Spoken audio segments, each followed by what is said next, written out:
Hi, everyone. We're going to continue with scene 6 of the Glass Menagerie. Actually, we're going to divide scene 6 into 2 days because it's rather on the long side, and we'll have a little cliffhanger here on Friday, March 17th. So, scene 6, Glass Menagerie. Light comes up on the fire escape landing. Tom is leaning against the grilled and polished look of white chinaware. He seemed to move in continual spotlight. He was star in basketball, captain of the debating club, president of the senior class and the glee club, and he sang the male lead in the annual light operas. He was always running or bounding, never just walking. He seemed always at the point of defeating the law of gravity. He was shooting with such velocity through his adolescence that you would logically expect him to arrive at nothing short of the White House by the time he was 30. But Jim apparently went into more interference after his graduation from Solden. His speed had definitely slowed. 6 years after he left high school, he was holding a job that wasn't much better than mine. Screen image, the clerk. He was the only one at the warehouse with whom I was on friendly terms. I was valuable to him as someone who could remember his former glory, who had seen him win basketball games and the Silver Cup in debating.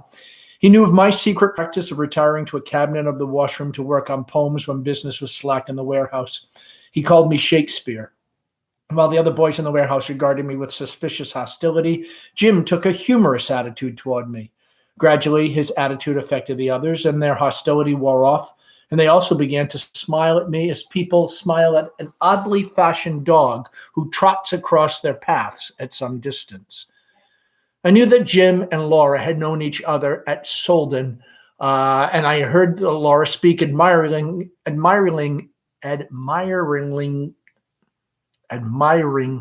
of his voice. I didn't know if Jim remembered her or not. In high school, Laura had been as unobtrusive as Jim had been astonishing. If he did remember Laura, it was not as my sister when I asked him to dinner. When I asked him to dinner, he grinned and said, "You know, Shakespeare, I never thought of you as having folks." He was about to discover that I did. Legend on the screen, the accent of a coming foot. The lights dim out on Tom and come up on the Wingfield living room, a delicate lemony light. It's about 5 on a Friday evening of late spring, which comes scattering poems in the sky.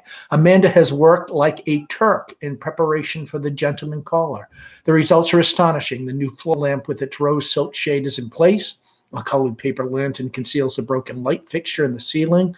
New billowing white curtains are at the windows. Chintz covers are on the chairs and sofa. A pair of new sofa pillows make their initial appearance. Open boxes and tissue paper are scattered on the floor. Laura stands in the middle of the room with lifted arms while Amanda crouches before her, adjusting the hem of a new dress, devout and ritualistic.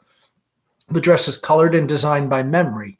The arrangements of Laura's hair has changed, and the soft, earthly prettiness has come out in Laura. She is like a piece of translucent glass touched by light, given a momentary radiance, not actual, not lasting. Amanda impatiently, "Why are you trembling?"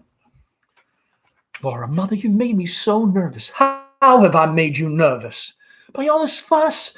You make it seem so important. I don't understand you, Laura.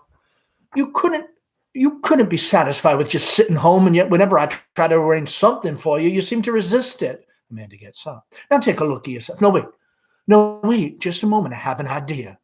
What is it now? Amanda produces 2 powder puffs, which she wraps in handkerchiefs and stuffs in Laura's bosom. Mother, what are you doing? They call them gay deceivers. I won't wear them. You will. Well, why should I? Because, to be painfully honest, dear, your chest is flat. You make it seem like we were setting a trap. All pretty girls are a pretty trap. Now look at yourself, young lady. This is the prettiest you will ever be. She stands back to admire Laura. I've got to fix myself now. You're going to be surprised by your mother's appearance. Amanda crosses through the portieres. Humming gaily, Laura moves slowly to the long mirror and stares solemnly at herself. A wind blows the white curtains inward in a slow, graceful, faint, sorrowful sighing. Amanda, from somewhere, "It isn't dark enough yet." Laura turns slowly before the mirror screen. This is my sister. Celebrate with strings. Music plays. Amanda laughing, still not visible. I am going to show you something. I am going to make a spectacular appearance. What is it, Mother? Possess your soul in patience. You will see something I've resurrected from that old trunk. Styles haven't changed so terribly much after all. She parts with the portieres. Now, just look at your mother. She wears a girlish frock of yellow voile with a blue silk sash. She carries a bunch of jonquils. The legend of her voice is nearly revived. Now she speaks feverishly. Amanda, this is the dress in which I led the cotillion. Won the cakewalk twice at Sunset Hill. Wore one spring to Governor's Ball in Jackson. See her? A sashayed around the ballroom, Laura. She raises her skirt and does a mincing step around the room. I wore it on Sundays for my gentlemen callers. I had it on the day I met your father. I had malaria fever all that spring. The change of climate from East Tennessee to the Delta weakened resistance, and I had a little temperature all the time. Not enough to be serious, but just enough to make me restless and giddy. Invitations poured in, parties all over the Delta. Stay in your bed, said Mother. You have a fever, but I just wouldn't. I took quinine, but I kept on going. Evenings and dances, afternoons, long rides, picnics in the country in May, all lacy with dogwood, literally flooded with jonquils. That was the spring I had the craze for jonquils. More jonquils. Whenever I saw them, I'd say, stop, I see jonquils. I made the young men help me gather the jonquils. It was a joke. Oh, Amanda and her jonquils. Finally, there were more vases filled with jonquils. No vases to hold them. All right, I'll hold them myself. Then I met your father. Malaria, fever, and jonquils, and then this boy. She switches on the rose-colored lamp. I hope they get here before it rains. Amanda crosses the room and places the jonquils in a bowl on the table. I gave your brother a little extra change so O'Connor could take the service car home. Laura with an altered look. What did you say his name was? O'Connor. What's his first name? I don't remember. Oh, yeah. Yes, I do. It was Jim. Laura sways slightly and catches hold of the chair. Legend on screen, not Jim. Laura faintly. Not Jim. Yes, that was it. It was Jim. I never known a Jim that was nice. The music becomes ominous. Are you sure his name was Jim O'Connor? Yes. Why?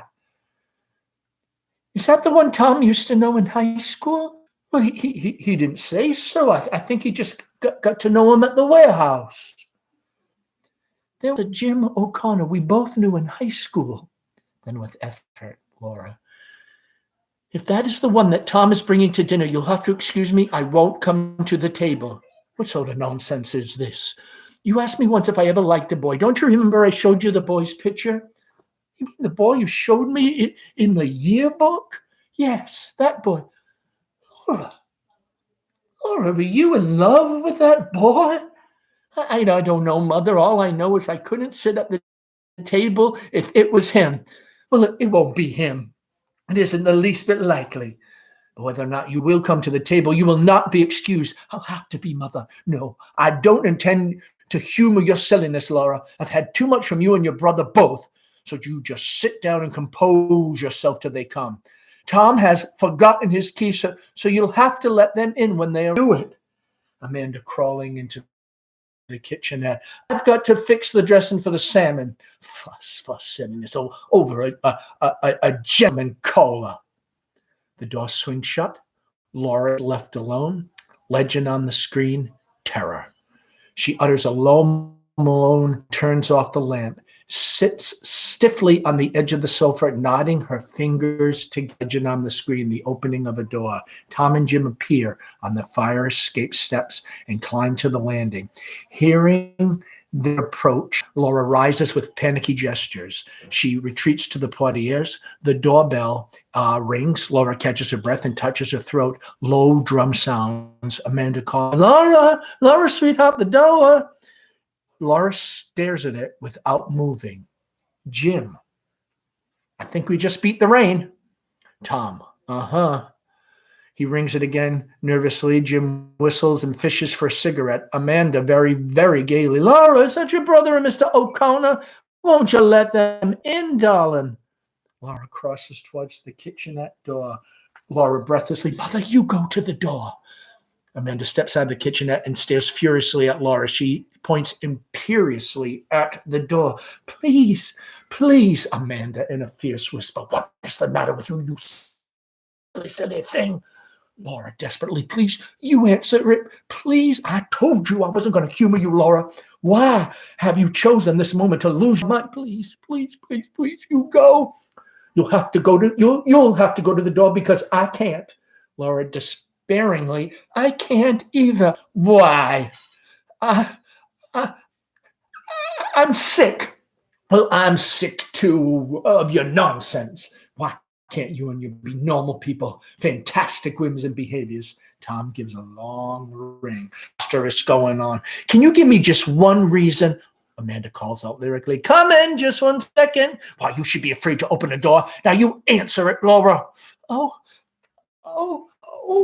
She returns through the portieres, darts to the Victrola, winds it frantically, and turns it on. Laura Winfield, you march right to that door. Yes, Mother. A faraway, scratchy rendition of darted to the door and draws it cautiously open. Tom enters with the caller, Jim O'Connor. Tom, Laura, this is Jim. Jim, this is my sister, Laura. And we'll stop here. We'll continue with scene 6 and our next principals read along. Have a great weekend.